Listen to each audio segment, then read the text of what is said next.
70 কিংবা 80-র দশকে গ্রামগঞ্জের মানুষেরা অতিথি আপ্যায়নে তেমন কিছু থাকুক বা না থাকুক পান সুপারি থাকতই। আর সে সময়ে পান সুপারি একটি অপরিহার্য খাদ্য হিসেবে মানুষের মুখে মুখে চলত। কিন্তু বর্তমান সময়ে কেউ বাড়িতে আসলে বা কোথাও কারোর সাথে দেখা হলে একটি কথাই মুখে চলে আসে, আর তা হলো, ভাই এক কাপ চা খেয়ে যেতেন, বা আসেন ভাই চা খাই। তবে এই চা খেতে খেতে একটা কথা আমাদের অজানাই থেকে যায়, আর তা হলো এই চায়ের প্রচলন বাংলায় কবে থেকে, কারা বাংলার মানুষকে চা খাওয়া শিখিয়েছে, সুস্বাদু এই চায়ের উৎপত্তি কোথায়, কে এই চা পাতার আবিষ্কারক। এমন কিছু অজানা প্রশ্নের উত্তর নিয়েই আজকের আয়োজন। ধূমপান বিষপান, smoking is injurious to health. জানা যায় আজ থেকে প্রায় 5000 বছর আগে, অর্থাৎ 2737 খ্রিস্টপূর্বে চীনে এক সম্রাট ছিলেন। নাম তার শেননং। তবে তিনি ডিভাইন সম্রাট নামেও পরিচিত ছিলেন। আর এই সম্রাট ছিলেন একজন স্বাস্থ্য সচেতন ব্যক্তি। তা হওয়া সত্ত্বেও তিনি একটি বিরল রোগে ভুগতে থাকেন। একদিন রাজা শেননং তার ক্লান্ত শরীর এবং উৎকণ্ঠা ভরা মন নিয়ে একটি ক্যামেলিয়া গাছের নিচে বসে কিছু জল পান করার জন্য একটি পাত্রে ফুটাতে দেন। তারপর ক্লান্ত শরীরে ঘুমিয়ে পড়েন। যখন তিনি জেগে উঠলেন, তিনি লক্ষ্য করলেন কিছু অচেনা পাতা তার গরম জলে পড়ে আছে, এবং সেই পাতা তৎক্ষণাৎ তুলে ফেলার আগে পাতাগুলোর নির্যাস তার জলের মধ্যে মিশে গিয়েছিল। রাজা দেখলেন নিমেষে তার জলের রং বদলে গেল।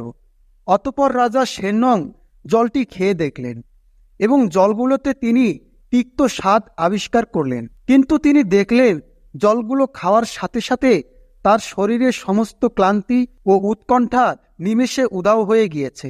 এরপর থেকে রাজা শেননং তার প্রজাদের আদেশ দিলেন এই গাছ খুঁজে বের করার জন্য। সারা রাজ্য তোলপাড় করে অবশেষে রাজা আবিষ্কার করলেন এই পাতাটির উৎস ক্যামেলিয়া সিনেনসিস নামক গাছ থেকে।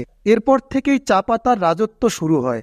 তবে সে সময় চীনের অধিকাংশ মানুষ এই চাকে মূলত ঔষধ ভেবেই পান করত।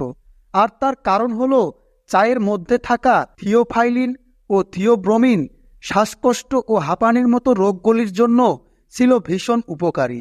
মূলত এরপর থেকেই চা পানীয় হিসেবে পরিচিতি পায়।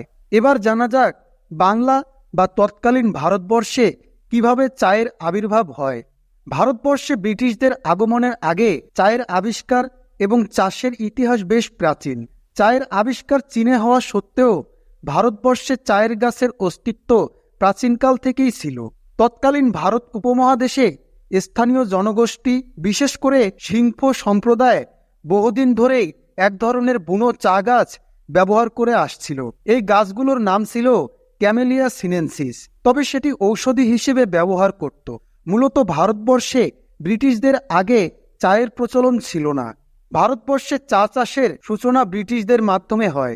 1800 সালে ব্রিটিশরা ভারতের মাটিতে চা চাষ করার পরিকল্পনা করে। মূলত চীন থেকে আসা বীজ দিয়ে প্রথমে চাষ শুরু করা হয়, কিন্তু তা দিয়ে কাঙ্ক্ষিত ফল পাওয়া যায়নি। পরবর্তীতে 1823 সালে ব্রিটিশ অভিযাত্রী রবার্ট ব্রুস আসামের সিংফো উপজাতিদের কাছ থেকে স্থানীয় চা গাছগুলোর সন্ধান পাওয়ায় সেই বুনো চায়ের গাছ থেকে বীজ সংগ্রহ করে।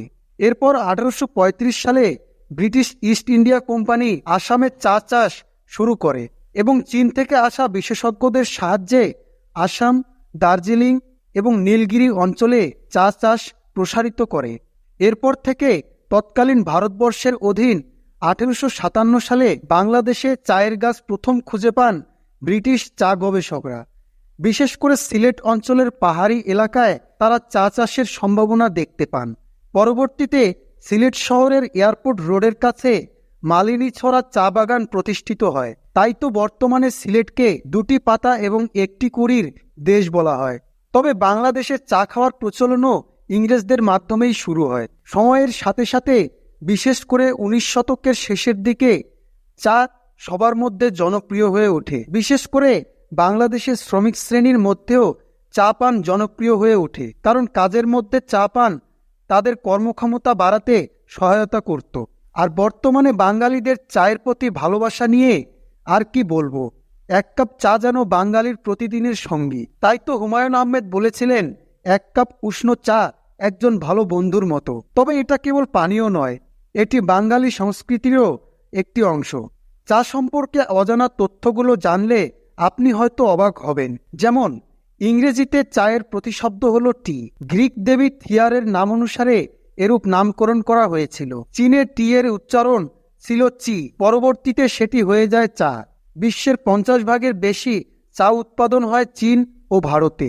সিলেটের মালনীছড়া চা বাগান বাংলাদেশের সবচেয়ে প্রাচীন চা বাগান। প্রথম দিকে চা শুধুমাত্র রাজাদের জন্য তৈরি হতো, কারণ এটি খুবই দামি ছিল। বিশ্বের সবচেয়ে মূল্যবান চা পাতা হল দা হং পাও। ভারতে প্রতি বছর গড়ে প্রায় 83 কোটি কেজি চা উৎপাদিত হয়। বিশ্বের সবচেয়ে বড় চা খাদক দেশ হল তুরস্ক। চা পাতা আবিষ্কারের এই চমৎকার গল্পটি যদি আপনার ভালো লেগে থাকে, তাহলে লাইক ও সাবস্ক্রাইব করতে ভুলবেন না।